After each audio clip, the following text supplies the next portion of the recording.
프랭키 불러 쇠망사 앨런 실리토. 이 첫 문장에 나오는 마요르카는 스페인의 섬입니다. 나는 마요르카 풍의 다 쓰러져가는 집 1층에 마련된 작업실이라고 불리게 된 방에 앉아서 사방의 책장을 가득 메운 책들을 훑어본다. 끝없이 이어지는 색색의 책등과 먼지가 앉은 상단이 이 방뿐 아니라 집 전체에 독특한 분위기를 만드는데, 술을 마시는 중간에 조심스럽게 허리를 숙여 제목을 읽는 손님들이 어떤 생각을 하는지 짐작할 수 있다. 그리스 사진의 원으로 된 호메로스라니, 이 사람 그리스도 아는 모양이네? 아니다. 이 책들은 모두 우리 매형 것이다. 섹스피어, 황금가지, 테이프와 종이로 표시해둔 성경, 제대로 읽었다는 뜻이잖아? 에우리피데스와 기타 등등. 사가가고 있는 열대군의 베데크. 이 베데크는 독일 카를 베데크 회사에서 발행하는 여행 안내서입니다. 베데크 책. 저런 걸 수집하다니 기발하잖아? 프루스트 책도 12권이나 있네. 저건 정말 못 읽겠던데? 그건 나도 마찬가지다. 도스토예프스키 맙소사. 요즘도 도스토예프스키를 읽는 사람이 있나? 나의 일부가 된 물건들, 내 본 모습인 맨몸, 이 책들과 만나기 이전의 내 모습 혹은 책이라고는 읽어본 적 없는 예전의 내 모습을 감출 수 있을 만큼 자란 이파리들이 그런 식으로 계속 이어진다. 나는 그것들을 나에게 하나씩 뜯어내고 내 입과 심장에서 그 그림자를 뽑아내고 수술용 메스를 동원해 내 복잡한 머리에서 깔끔하게 제거하고 싶은 충동에 종종 휩싸인다. 하지만 불가능하다. 대리석 책장에 앉아 씩 웃고 있는 시계바늘을 되돌릴 수는 없다. 심지어 그 시계를 깨부수고 잊어버릴 수도 없다. 어제 우리는 계곡을 따라 한참 들어가야 하는 친구 집에 놀러갔다. 도심의 소음에서 떨어진 곳이라 테라스로 나가 아직 내 손에 맴도는 서리한 오렌지 향기를 맡으며 반쯤 익은 모가나무 밑에서 눈을 반쯤 감고 저비용 의자에 기대 앉았더니 산비탈의 소나무 숲에서 뻐꾸기 소리가 들렸다.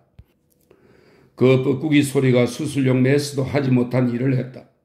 내가 시간을 거슬러 올라가 책도 없고 책에서 얻어야 하는 지식도 없는 자연스러운 상태로 풍덩 빠져든 것이다. 나는 부드러우면서도 날카롭고 피리 같은 뻐꾸기의 노래소리에 의해 내 바로 앞을 가로막고 있던 과거의 모든 경계를 넘어 프랭키 불러의 왕국 속으로 다시금 착륙했다.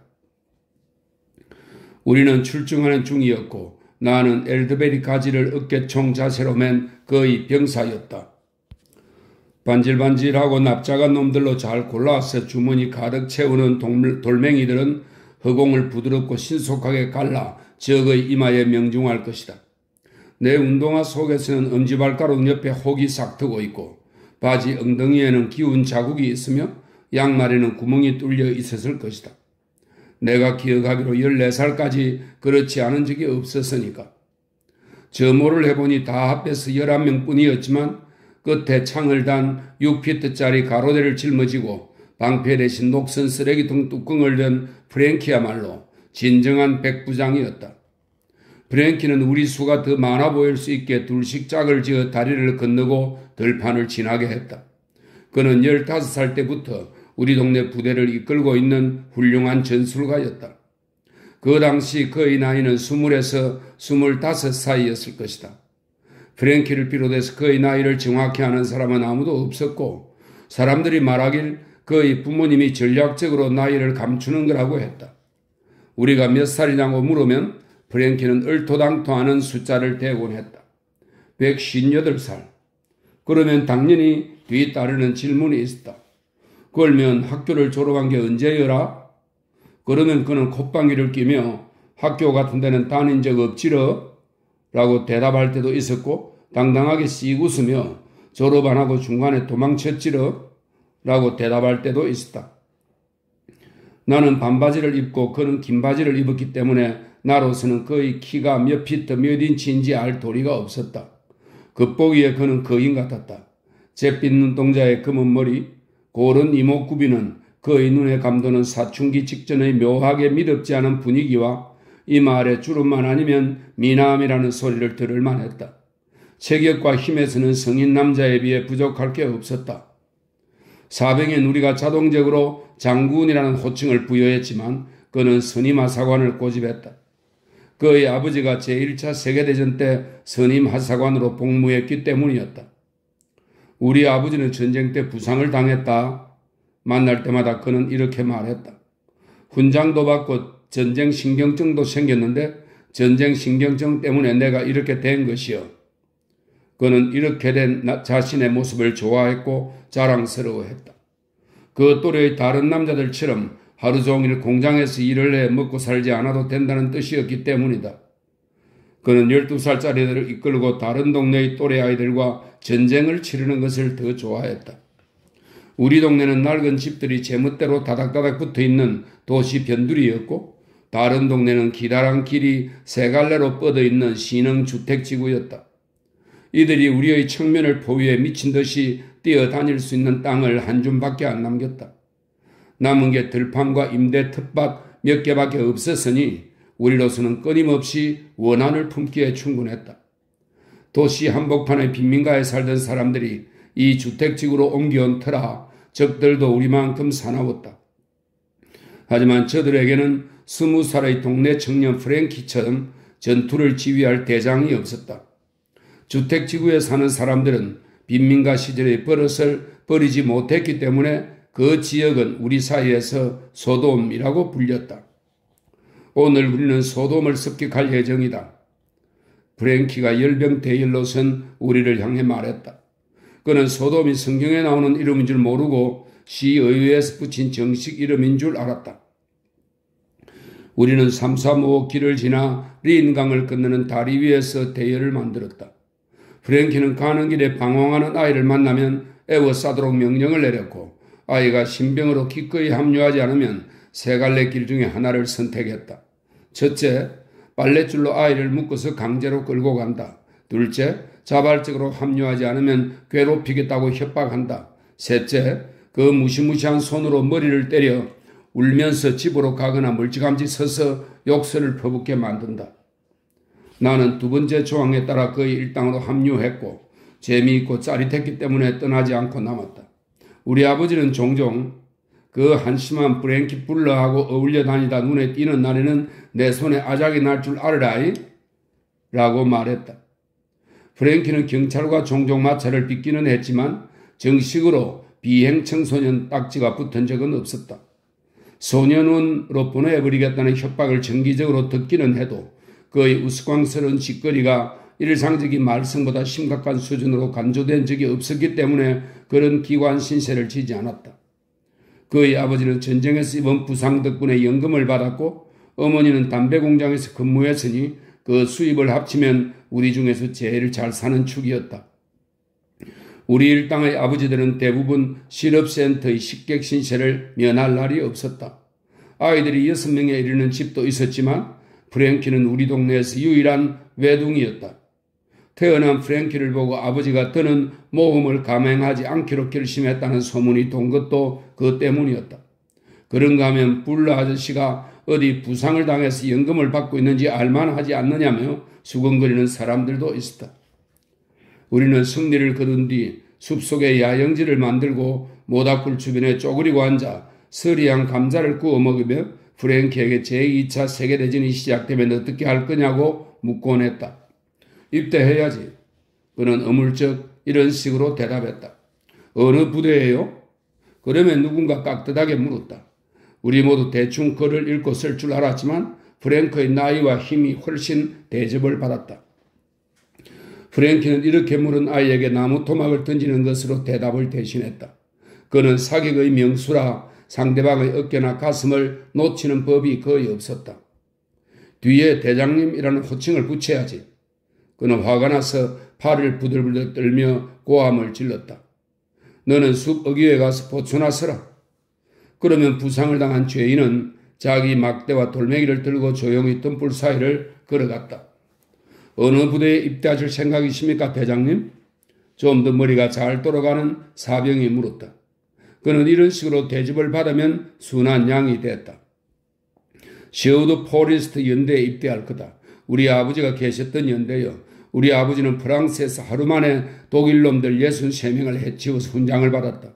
이렇게 기관총 뒤에 몸을 숨기고 있었는데 프랭키는 서부전선 이상급 따와 어느 벵골 기병의 삶에서 봤기 때문에 아주 실감나는 연기를 선보일 수 있었다. 새벽에 독일놈이 다가오니까 그걸 보고 총을 쏘기 시작했지라. 놈들이 끝도 없이 밀려오는데 우리 아버지는 총을 쏘고 또 쐈다. 타. 전우들이 다 죽은 뒤까지. 우리 아버지도 총에 맞았지만 그래도 총을 잡은 손을 놓지 않았다. 사방에서 독일놈들이 파리처럼 쓰러지고 있을 때 셰우드 연대의 다른 병사들이 지원을 와서 독일놈들의 진격을 막았지. 우리 아버지 총구 앞에 쓰러져 있던 시체가 63구였다. 그래서 아버지는 훈장을 받고 영국으로 돌아온 것이요. 그는 반운으로 둘러앉은 우리를 쓱 훑어보았다. 어떠냐? 그가 자기는 영웅이고 우리는 그 지적거리는 존재인 양 어리렁거리며 물었다. 그러다 우리가 아버지의 공문에 걸맞은 찬사를 보내면 좋았어 하며 명령을 내렸다. 모닥불이 꺼지면 안 되니까 나무를 찾아서 주워와라. 프랭키는 전쟁에 대한 관심이 지대했다. 내 손에 동전을 쥐어주며 입은 포스트를 사오게 했고 내가 중국, 에티오피아, 스페인의 최근 전쟁 소식을 읽어주면 자기 집 담벼락에 기대앉아 잿빛 눈으로 길 건너편의 지붕들을 물끄러미 바라보다 내가 숨이 차서 멈출 때마다 이렇게 말했다. 좀 애만 더 읽어주라. 마드리드 부분을 다시 한번. 프랭키는 위인이었고 그런가 하면 우리로 하여금 대열을 만들어 소돔의 거리로 접근하지 못하게 하는 철길 제방과 마주보고 있는 들판의 움푹 들어간 곳에 매복하게 하는 용사였다. 우리는 막대를 만지작거리고 주머니에서 돌멩이들이 달그락대는 소리가 나지 않게 신경을 써가며 땅바닥에 얼굴을 대고 1시간씩 기다리곤 했다. 꿈틀거리는 아이가 있으면 프랭키가 나지막이 협박했다. 또 움직이는 사람이 있으면 곤봉으로 박살을 내줄겨. 제방까지 거리는 300야드였다. 얼굴에 닿는 풀잎이 보드랍게 향긋했는데 프랭키는 그 풀잎을 한 움큼씩 입에 넣고 씹으면서 벨라도나는 진통제로도 쓰이는 독초입니다. 벨라도나보다 지독한 독초이니 다른 어느 누구도 먹으면 안 된다고 못을 박았다. 남들은 먹으면 5초 안에 죽지만 자기는 모든 독초에 내성이 있어서 괜찮은 거라고 했다. 독초를 먹어도 죽지 않는 마력이 자기 몸 안에 들어있다면서 자기 같은 마법사가 아니라 다른 사람이 독초를 먹으면 내장이 다 타버린다고 했다. 역을 출발한 급행열차가 커브를 돌며 속도를 내 소돔의 분홍색 지붕들을 안 보이게 가려주면 우리는 풀밭에 묻고 있던 고개를 들고 몇 칸인지 세어보았다. 그러고 나면 선로에 서서 막대를 휘두르고 비탈날의 물 웅덩이를 향해 심술궂지만 장난스럽게 돌멩이를 던지는 적군이 몇 명 보였다. 소돔 일당이다. 우리가 속삭였다. 조용히 해. 프랭키가 쉿 하고 말했다. 몇 명이 보이냐? 모르겠어요. 8명이요. 저기 더 오고 있어요. 놈들을 독일군이라고 생각해. 프랭키가 말했다.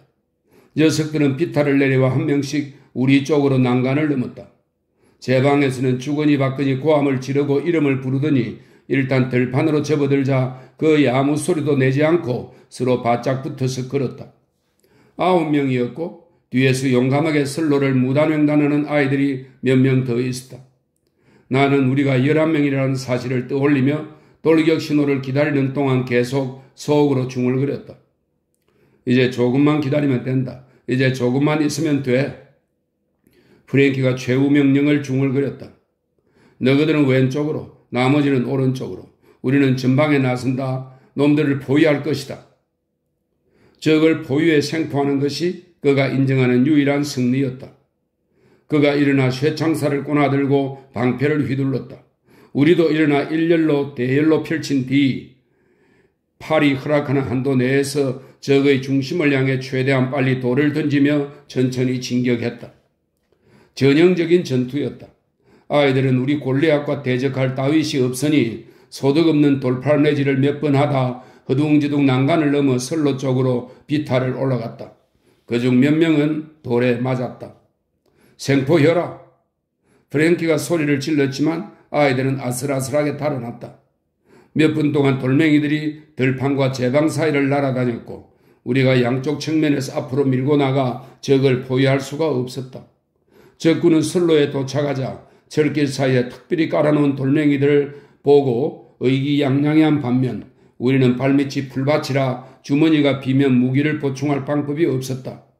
놈들이 기운을 차리고 우리 쪽으로 다시 몰려오면 돌멩이가 있는 다리까지 0.5마일을 후퇴해야 할 판이었다. 프랭키는 이런 상황을 한눈에 간파했다. 예전에도 이런 사태가 벌어진 적이 있었다. 이제 우리 중 몇 명도 돌에 맞았다. 몇 명은 뒤로 물러섰다. 눈가가 찢어진 아이도 있었다. 내 머리에서 피가 흘러내리고 있었지만 지금 당장은 무시하기로 했다. 집에 가면 싸움질을 했다고 아버지한테 커다란 주먹으로 두들겨 맞을 텐데 피가 흐르고 조금 아픈 것보다 그게 더 무서웠다. 너 또 프랭키 불러 그 자식하고 어울렸지? 퍽. 내가 뭘 했냐? 절대 가깝게 지내지 말라고 아니었냐? 퍽. 그런데 내 말을 안 들어 불어야? 퍽. 프랭키 불러 그 자식하고 계속 붙어 다니면서 그런 머저리가 되어야 썩었냐? 퍽퍽. 우리는 흔들리고 있었다. 내 양쪽 주머니는 돌멩이가 거의 다 떨어져 가벼웠다. 돌멩이를 계속 던지려니 팔이 아팠다. 야들아, 이제 돌격할까? 프랭키가 큰 소리로 물었다. 그가 물을 때 대답은 하나였다. 우리는 그의 명령이라면 용광로 속이라도 뛰어들었을 것이다. 어쩌면 그는 영광스러운 승리 혹은 패배라는 그 기분 좋은 느낌 하나를 위해 후퇴가 불가능한 이런 고약한 상황으로 우리를 이끌었을지 모른다. 예, 우리는 한 목소리로 대답했다. 그럼 가자. 그가 목청껏 외쳤다. 돌격. 그는 백야드를 몇 초 안에 성큼성큼 돌파해 벌써 난간을 올라타고 있었다. 소돔 녀석들이 던지는 돌멩이들이 쨍그릉 와르르 방패에 부딪혔다. 우리는 대장의 상징인 창과 쓰레기통 뚜껑이 없었기 때문에 마지막 남은 몇 개의 돌멩이로 머리 위 제방에 있는 녀석들을 조준하며 좀 더 천천히 진격했다. 우리가 좌우로 난간에 올라탔을 때 프랭키는 적과 불과 몇 야드밖에 안 떨어진 비탈을 벌써 반쯤 올라가고 있었다. 그는 좀 더 속력을 내서 적들을 포위하라고 양날개를 계속 독려하며 적들 앞에서 창이 달린 위험한 쇠막대를 휘둘렀다. 프랭키가 줄곧 앞에서 공격하는 가운데 살짝 뒤로 처져 있던 우리는 양쪽 측면에서 확 달려든 뒤 선로까지 한 걸음에 진격해 무기를 보충할 수 있었다. 적들은 뿔뿔이 흩어져 비탈 반대편으로 달려내려가더니 줄줄이 늘어서 있는 각자의 분홍색 집 속으로 사라졌다. 문들이 벌써 긁히고 패었고 소문에 따르면 석탄을 화장실에 보관하고 사실 커다란 석탄통이 부엌 가까이 있으면 얼마나 편리할까 싶어서 우리도 속으로는 부러웠다. 그리고 뒷마당에 밀렵용 그물을 매달아 놓는다는 그런 집이었다. 우리 동네 아주머니들은 아이를 끌고 싸움터에 나가 눈에 시커멓게 멍이 들고 옷이 찢기고 머리가 깨지게 만드는 프랭크 불러를 부를 만한 욕이 다 떨어지자 졸루족이라고 부르기 시작했다. 그런데 프랭키는 이걸 용감하고 무모하다는 뜻으로 해석해 칭찬으로 받아들였다. 그 우라질 졸루족하고 어울려 다니는 이유가 도대체 무엇이냐? 어머니들은 아버지의 낡은 셔츠를 찢어 붕대나 반창고를 만들며 아이들을 다그쳤다. 졸루족 하면 여러분도 아이들을 끌고 전쟁터로 나서기 전에 창과 쓰레기통 뚜껑을 휘두르며 벌쩍벌쩍 뛰는 정신 나간 프랭키의 모습이 당장 떠오를 것이다. 그는 적군을 생포하면 나무나 울타리에 묶고 우리들의 그 주변을 돌며 성전의 춤을 추게 했다. 프랭키도 완전 무장을 한 채 같이 출 때도 있었는데 춤이 끝나면 근처에 모닥불을 피워놓고 이제 포로들을 죽을 때까지 고문하겠다고 큰 소리로 외쳤다. 한 번은 이런 협박을 거의 실행에 옮기려고 하는 것을 보고 우리 중 한 명이 와서 아들을 진정시키고 포로들을 석방해달라고 프랭키의 아버지를 부르러 달려간 적이 있었다. 잠시 후 불러 아저씨와 두 남자, 그 중 한 명이 우리 아버지였다. 두 남자가 성큼성큼 다리 계단을 걸어 내려왔다. 땅딸막하고 눈썹이 시커먼 크리스 아저씨와 대머리에 팔자 콧수염을 기른 불러 아저씨가 잽싸게 불판을 가로질렀다. 그런데 불러 아저씨를 부르러 갔던 그 아이가 몰래 캠프장으로 돌아와 경보를 울렸기 때문에 프랭키를 꽁꽁 묶어 집으로 끌고 가려고 세 사람이 도착했을 무렵에는 발로 끄트린 모닥불과 겁에 질린 채 나무에 묶여 있기는 하지만 한 군데도 다친 곳이 없는 포로 2명 말고는 아무도 없었다. 사실 전쟁이 점점 가까워지면서 프랭키의 테러 행위도 수위가 높아졌는데 정신없고 생각할 거리가 많았던 그의 여름의 분위기 때문에 대부분 들키지 않고 지나갔다. 그는 우리 일당을 끌고 임대 텃밭의 오두막 안으로 몰래 들어가 농기구와 꽃씨를 미친 듯이 텃밭 사방팔방으로 뿌리고 상추와 파슬리를 잔디 깎는 기계로 밀어버리고 자기가 가는 길에 목을 딴 국화를 흩뿌렸다. 가장 좋아했던 놀이는 오두막 밖에 서서 얇은 벽을 뚫을 만한 창을 힘껏 던지는 것이었다.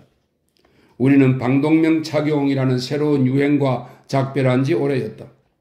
하루는 프랭키가 우리에게 방독면을 씌우고 급습에 나선 적이 있었는데 숲을 덮고 있는 새하얀 구름이 저쪽 독일군 참호에서 흘러난 독가스로 가득 차 있다고 믿었다. 난투를 벌이다 보니 너덜너덜하게 찢어져 집으로 돌아가기 전에 모닥불에 태워버리는 의식을 거행했다. 너덜너덜한 유품을 보여주느니 잃어버렸다고 하는 쪽이 더 낫기 때문이었다. 수많은 유리창이 깨지고 수많은 쓰레기통이 뒤집히고 수많은 자전거가 펑크나고 급습전에서 엄청난 희생을 치르며 승리를 거두느라 수많은 아이들의 머리가 깨지자 프랭키가 갑자기 천부적인 전투 감각을 잊어버린 듯 했다. 그는 길거리를 나다니다가 위험해졌다. 그가 아버지가 쓰던 파이프에 담배 몇 잎을 쑤셔넣고 길거리 한복판에 걷고 있으면 어느 집에선가 화가 잔뜩 난 아주머니가 빨랫줄을 거는 짱대를 휘두르며 달려나와 미친 듯이 그를 때리기 시작했다. 이 망할 놈의 줄로 조가, 이 한심한 놈아, 너가 어젯밤에 우리 집 쓰레기통을 뒤집는 거 다 보았다. 어디 한번 맛 좀 봐라, 맛 좀 봐라, 맛 좀 봐. 저 아니에요, 아주머니. 하나님한테 맹세할 수 있어요. 그는 머리 위로 팔짱을 끼고 장대를 피해 전속력으로 달리며 목청 높여 억울함을 호소했다.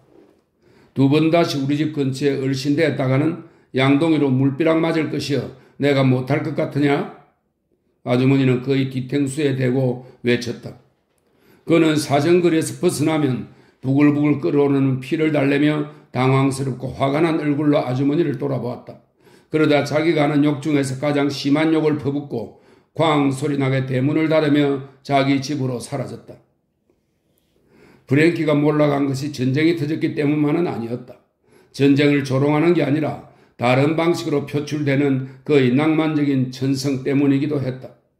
그는 여름낮을 해질 무렵에 날이면 날마다 우리 골목 끝에 서서 담배 공장을 나서는 아가씨들을 기다렸다. 그곳에서 일하는 2,000명의 직원들 중에서 약 4분의 1이 매일 저녁 그 앞을 지나 차를 마시러 각자의 집으로 향했다. 그는 보통 검은색 코듀로이 바지와 여기저기 기운 재킷과 길없는 아버지 셔츠를 입고 혼자 서서 기다리곤 했는데 우리 일당 중에서 나이가 좀 많은 아이가 벗삼아 옆을 지키고 있어도 전혀 아랑곳하지 않고 특유의 구애작전을 펼쳤다.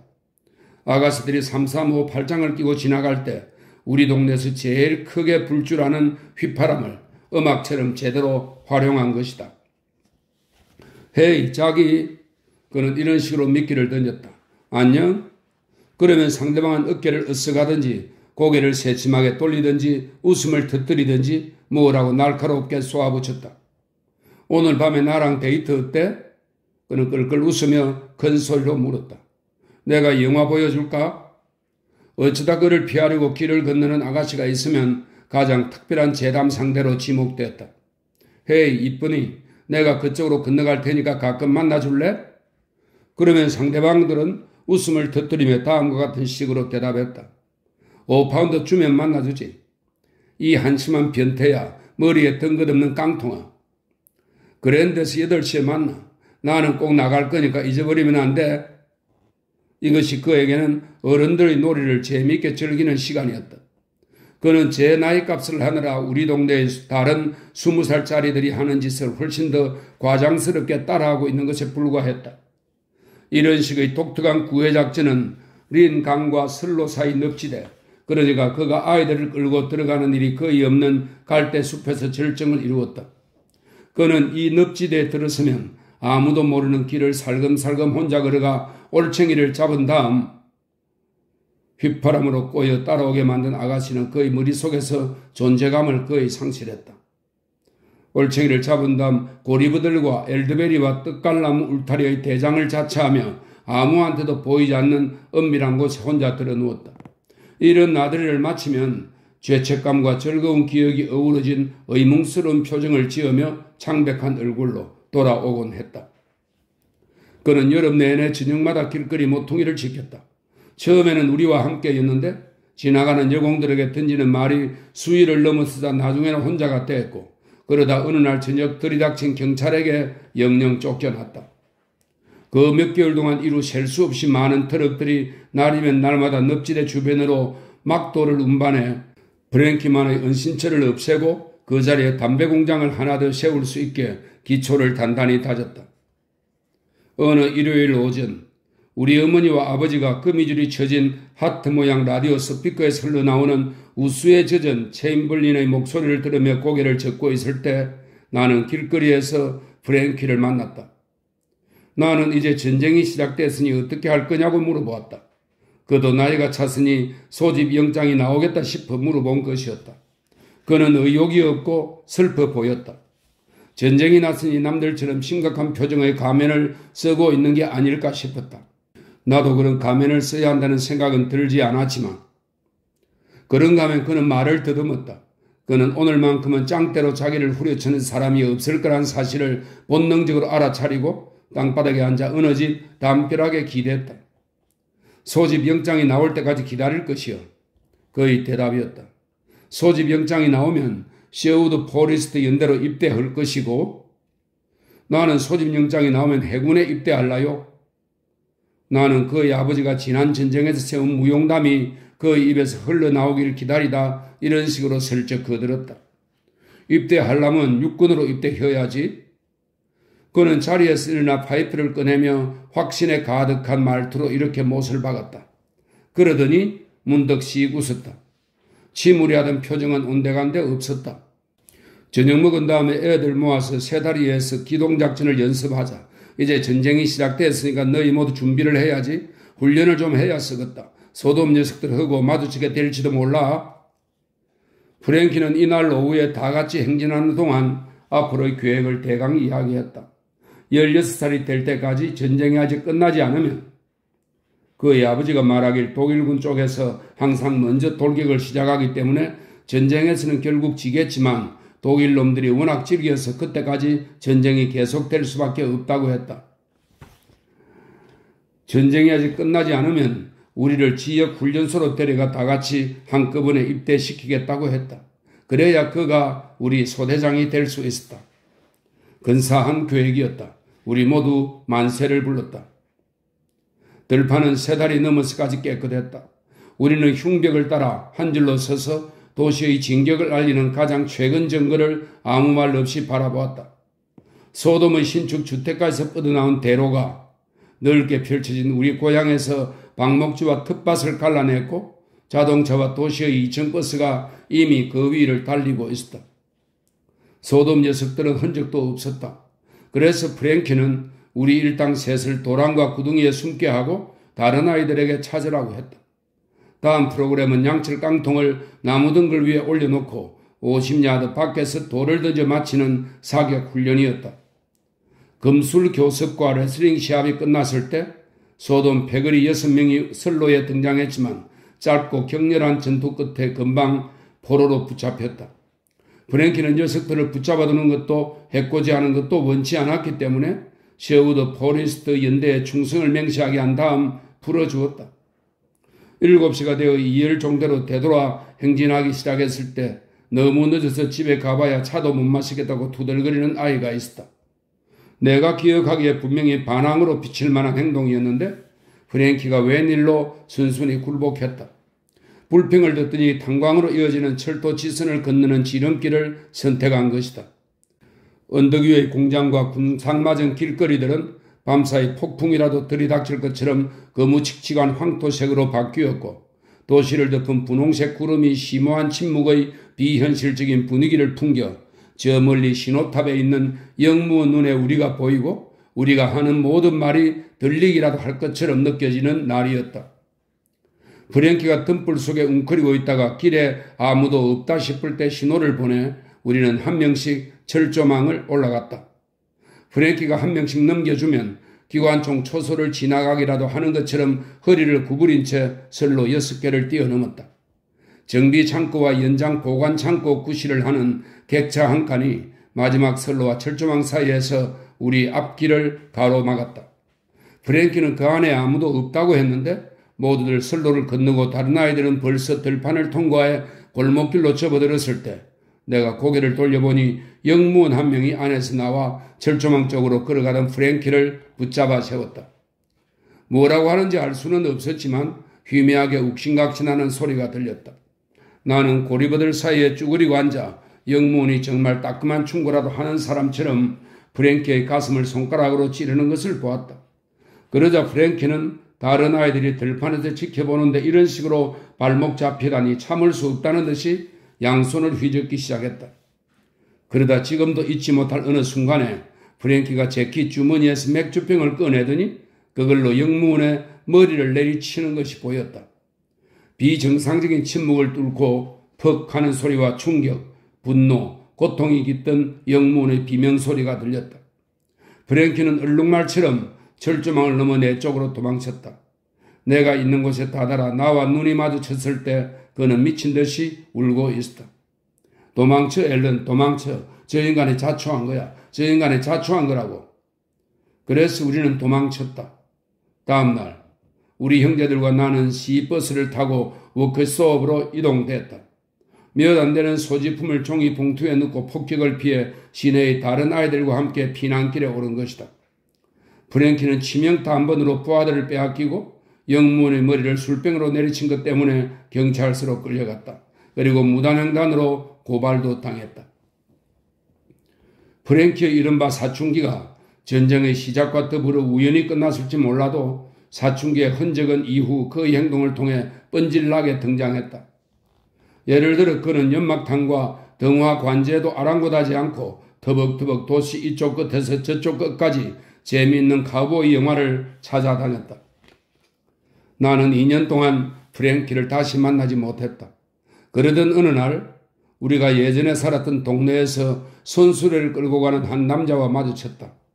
그 남자가 프랭키였고 손수레에는 주부들이 아침에 불을 피우려고 쭈글쭈글한 이브닝 포스트 위에 쫙 펼쳐놓은 불쏘시개용 장작 다발이 잔뜩 쌓여 있었다. 우리는 별로 할 얘기가 없었고 프랭키는 자기보다 한참 나이가 어린 나와 이야기를 나누는 것이 부끄러운지 생색을 냈다. 대놓고 그런 것은 아니었지만 나는 느낄 수 있었고 13살답게 이를 갈았다. 세월이 달라졌다. 우리는 이제 친구가 아니었다. 나는 다시 한번 예전 분위기를 되살리고 싶어 이렇게 물었다. 그래서 입대는 했어요? 이제와 생각해보면 실언이었고 그는 상처를 받았을 게 분명했다. 그때 나는 그런 줄 몰랐지만 그가 얼마나 신경질적으로 대답했는지 그건 기억이 난다. 그것이 뭔 소리냐? 나 지금 군인이야. 1년 전에 입대했구먼. 우리 아버지도 선임하사관으로 복귀했고 나는 아버지 중대에 있다. 우리의 대화는 금세 끝이 났다. 프랭키는 손수레를 끌고 다음 집으로 건너가 장작 다발을 부리기 시작했다. 나는 그 뒤로 10년이 넘도록 프랭키를 만난 적이 없었다. 그동안 나도 서말레이시아에 체류하느라 프랭키 불러와 벌였던 유치한 장난과 새 다리 위에서 소돔 일당과 치렀던 치열한 전투를 잊어버렸다. 나는 더 이상 고향에서 살지 않았다. 출세했다고 말을 할 수도 있을 것 같은데 피난과 폭격 이후에 나도 알 수 없는 이유로 독서의 맛을 들여 작가 비슷한 위인이 되었다. 그런데 가족을 만나러 고향에 내려갔던 어느 겨울 저녁 6시쯤에 길거리를 걷는데 누군가 나를 부르는 소리가 들렸다. 앨런. 나는 누가 부르는 소리인지 당장 알아차렸다. 고개를 돌려보니 프랭키가 극장 앞에 서서 간판을 읽으려 하고 있었다. 이제 35살이 된 그는 창을 휘두르던 예전의 거인이 아니었다. 키가 나와 비슷하지만 더 훌쭉했고 표정이 온화했고 검은색의 얇은 외투 속으로 하얀 목도리를 깔끔하게 쑤셔넣고 모자를 쓴 것이 번듯하다고 표현할 수 있을 정도였다. 외투깃에 달린 초록색 리본 훈장을 보면 지난 10년 동안 가끔 들은 소문이 사실이었음을 알 수 있었다.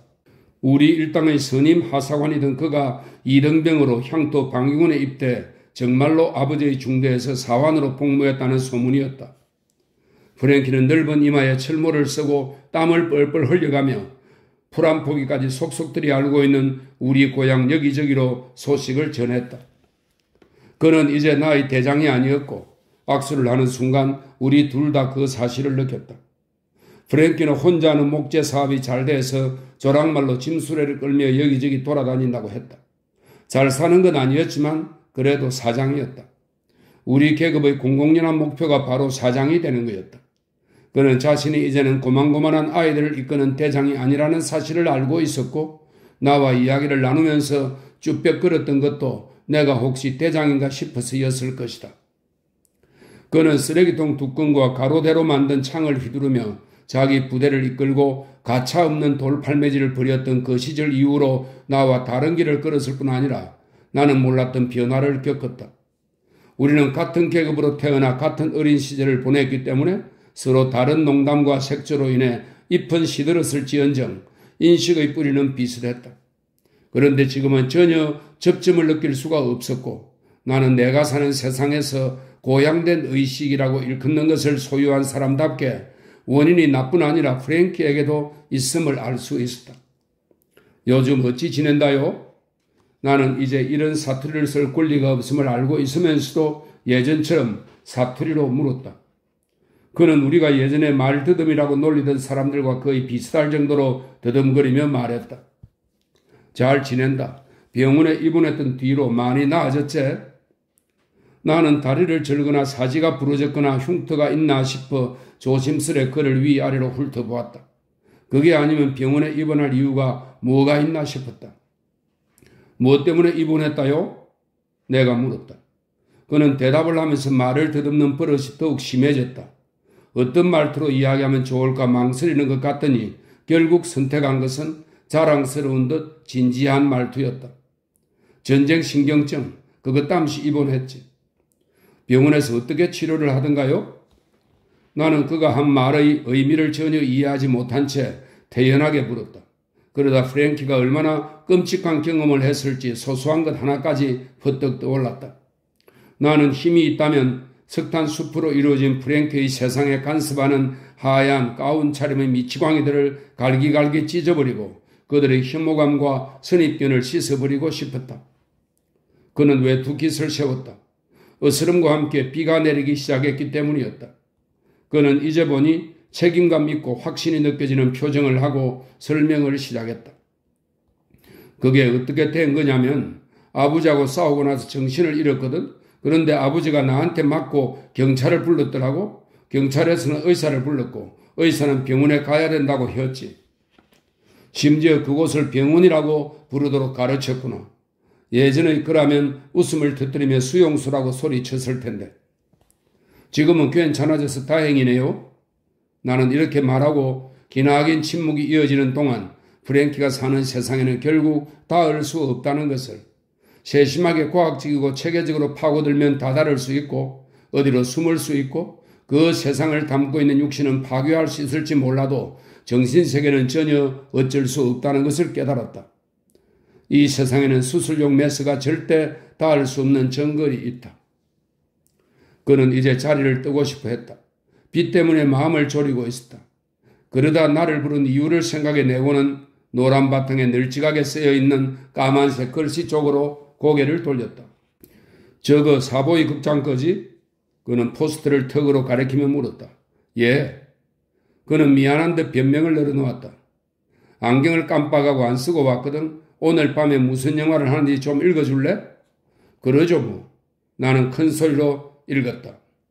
게리 구퍼 주연의 여행 가방. 괜찮을지 모르겠네. 그가 말했다. 카보이 영화일까 로맨스 영화일까? 그런 거라면 내가 도와줄 수 있었다. 그가 전쟁 신경증 치료를 받은 뒤 둘 중 어느 쪽을 더 좋아하게 됐는지 궁금해졌다. 음침하고 사악했던 그의 세상 중에서 어느 쪽으로 전기 충격이 파고들었을까? 저 영화 봤어요. 내가 말했다. 카우보이 영화에 가까워요. 막판에 끝내주는 열차 충돌 장면이 있고요. 그때 나는 보았다. 그는 헤어지면서 내가 손을 너무 쇠게 쥐고 악수를 하자 놀란 것 같았다. 내가 설명한 영화의 하이라이트가 그에게 주문 같은 역할을 했다.